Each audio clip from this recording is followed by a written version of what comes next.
chicos, que ustedes se recuerdan que subí ayer y ahora tenemos esto. Lo dije que eran tres y lo vinté y eso que lo vinté ayer, miren.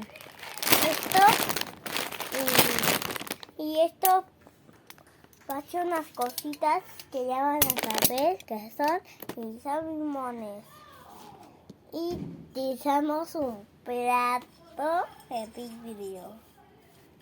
Y vamos a empezar a abrirlos. Ya chicos, ya vamos a empezar a abrir. Huele muy picante, ¿verdad? Vamos a echar todo.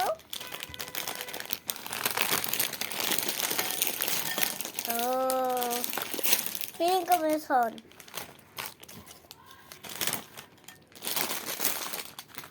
Falta uno más.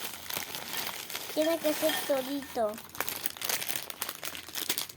Mira, así quedó otro plato y vamos a echar el limón. Vamos a meter los limones. ¿Sí?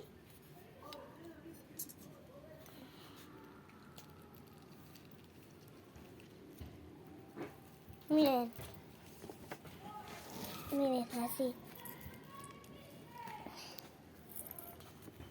Chicos, ¿qué pasa? Tenemos que poner una trampa porque ¿qué pasa? Yo no puedo hacer toda sola y entonces nos ponemos trampa que pasa que me ayudaron. Mira, así lo quedó. Utilizamos sal. Vamos a echar un poco de sal. Esta, así. Un poco más, que pasa, va a ser muy picante. Un montón.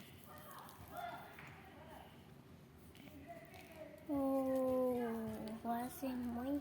Y ya no más porque va a ser muy ácido. Vamos a hacer con todas manos así. Vamos a revolver, no la aplastes, ¿no? Vamos a revolver. Porque es que se me escurre todo. Ay, se me cayó uno.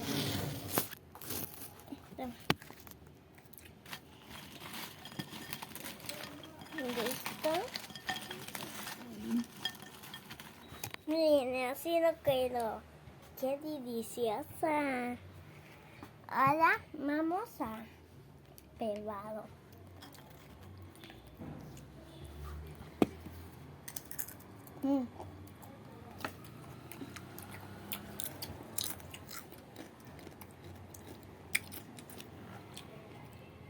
Chao.